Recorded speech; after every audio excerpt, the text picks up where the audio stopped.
Al filo de la semana. Análisis de temas nacionales e internacionales con un enfoque diferente. José María Tojeira, al filo de la semana.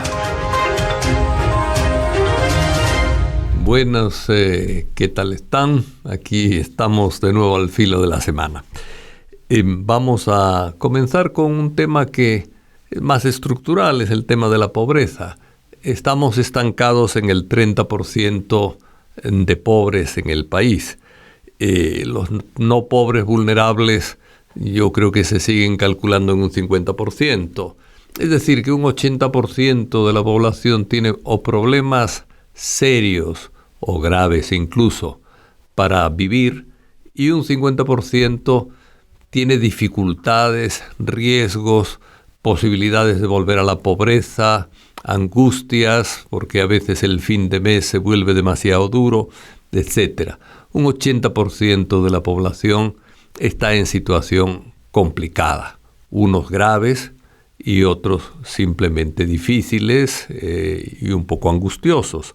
Un 80% de la población, si le dieran posibilidades de irse y de tener un trabajo más decente, seguro que se iba, ¿verdad?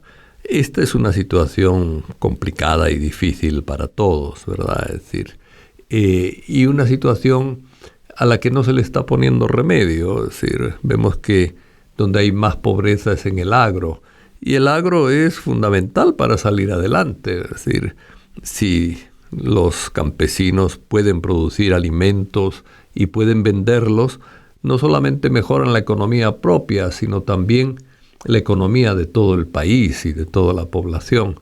Entonces, evidentemente, apoyar el agro y el campo es fundamental. No se ve que se esté haciendo, y estos problemas de calentamiento global, el Niño, etcétera, cada vez hacen más difícil la vida en el agro. Tema de la pobreza no da la impresión de que se esté enfocando adecuadamente, ni que se pretenda, ¿verdad?, solucionar.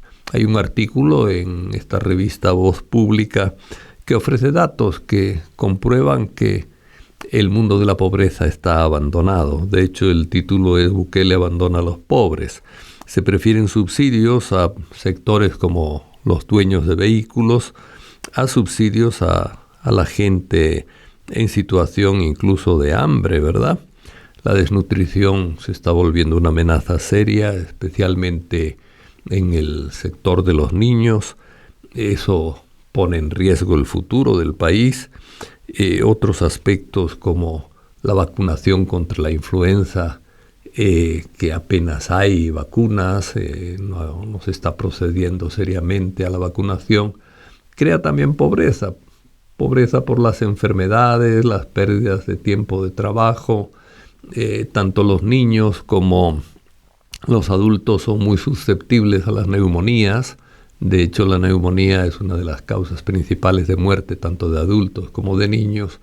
Y evidentemente, si no se vacuna, ¿verdad?, si no se vacuna, la pobreza aumenta, ¿verdad? No solamente son los riesgos de la salud, sino además todo ese incidir en esa situación de pobreza demasiado desatendida dentro de nuestro país.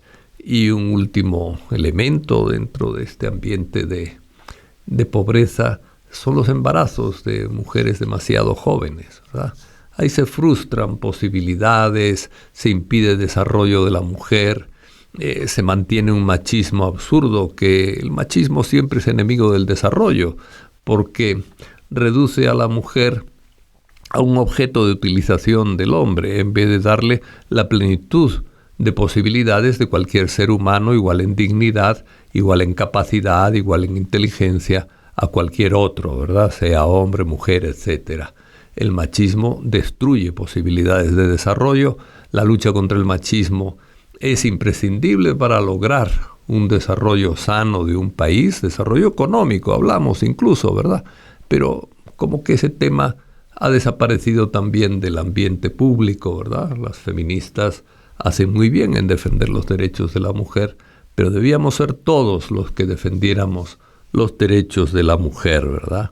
El hecho de que 496 niñas en el 2022 hayan quedado embarazadas con una edad inferior a los 14 años, es una vergüenza para el país. Son 10 niñas por niñas menores de 14, ¿verdad? Es decir, no niñas menores de 18, pero prácticamente 10 niñas menores de 14 por semana.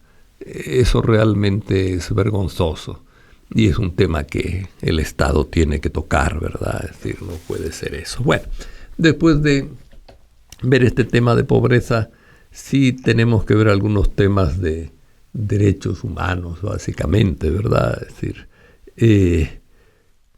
hace poco salían unas declaraciones del director de Movir que decía que no es cierto que aquí todo sea paz. Estamos contentos con los juegos, orgullosos de los atletas, pero también hay gente que sufre porque tiene a su familiar detenido de manera arbitraria. Y es cierto, siguen habiendo detenciones arbitrarias, el sistema judicial es lento, la gente puede pasar hasta 3 años para que le digan que es inocente. Eso es una barbaridad y una locura, ¿verdad? El hecho de que haya un 10% de errores prácticamente reconocido por el ministro de Justicia, ¿verdad? Cuando dijo que ya habían soltado a más de 5.000 o 6.000, es prácticamente reconocer un 10% de errores. El hecho de que ellos que están presumiendo de que están haciendo una perfecta labor de destrucción de las maras reconozcan un porcentaje de errores tan fuerte, el 10% es muy fuerte en errores judiciales, evidentemente muestra que algo hay que corregir ahí y que hay que corregir seriamente todo el sistema, tanto judicial como el sistema de renovar el régimen especial, ¿verdad?, de reducción de garantías a la hora de ser juzgado, que eso hay que cambiarlo, ¿verdad? Es decir, es un sistema con fallos muy graves, ¿verdad? El otro aspecto importante es el de las elecciones, sale mucho en los periódicos. Es evidente que lo que está pasando se está basando en una lectura de la Corte Suprema bastante absurda de la Constitución. La impresión que uno tiene es que la Corte Suprema no entiende la lengua oficial del país, ¿verdad? No entiende la lengua oficial y entonces comete errores muy graves, ¿verdad? Es decir, pues evidentemente donde pone blanco, si yo interpreto negro, pues voy a equivocarme y con equivocaciones muy serias. La Corte Suprema, sobre todo la Sala de lo Constitucional, no entiende el lenguaje oficial de la República. Yo creo que eso se puede decir con toda propiedad en estos momentos. Y además, pues evidentemente lee caprichosamente la Constitución, lo cual es grave porque la Constitución es para leerla desde la objetividad de lo que dice, ¿verdad? Leerla arbitrariamente lleva a otro tipo de arbitrariedades muy graves, como las que están pasando en este tema de las detenciones, etcétera, etcétera. También dentro de el mundo de las elecciones, bueno, a lo que lleva este tipo de lectura pésima es al tema de la reelección, que es un tema pues, que sale a cada rato, especialmente de los sectores críticos con la presidencia de la República y con la situación actual de las cosas.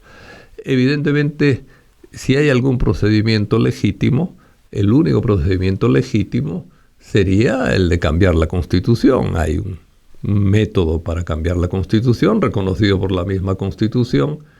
Bueno, ese se puede ensayar, pero leer al revés la Constitución no es un método adecuado para nada, ¿verdad? Es decir, también dentro de las elecciones llama un poco la atención todo este movimiento que se llama de oposición. Una cosa son los partidos tradicionales, que ahí siguen su ritmo, ¿verdad?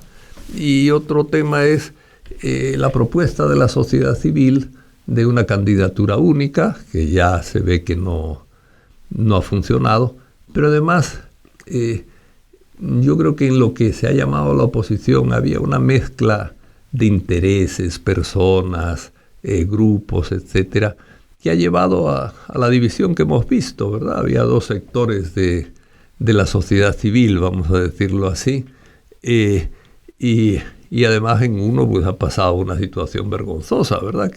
Del que eligen para supuesto candidato único, un tal señor Joel, ¿verdad? De repente aparece Joel Sánchez, aparece como candidato de arena, es decir, primero le dice que sí a unos, luego que sí a otros, es decir, estamos en lo peor de los juegos del pasado, y esto fue manejado de alguna manera por un sector de la población que debía ser mucho más serio, que debía tener un programa de lucha contra la pobreza, de aseguramiento democrático del país, etcétera, pero que se ha movido nada más pretendiendo rivalizar, ¿verdad?, con el gobierno en este campo de la propaganda. Si nos unimos todos vamos a ganar a Nayib y cosas de esas, que además son un poco ingenuas, ¿verdad?, en muchos aspectos. Es una verdadera lástima que gente inteligente se haya sumado a ese batiburrillo, a ese relajo que se ha dado en el mundo del debate previo a las elecciones, mezclando además a la sociedad civil, diciendo que todo eso es sociedad civil.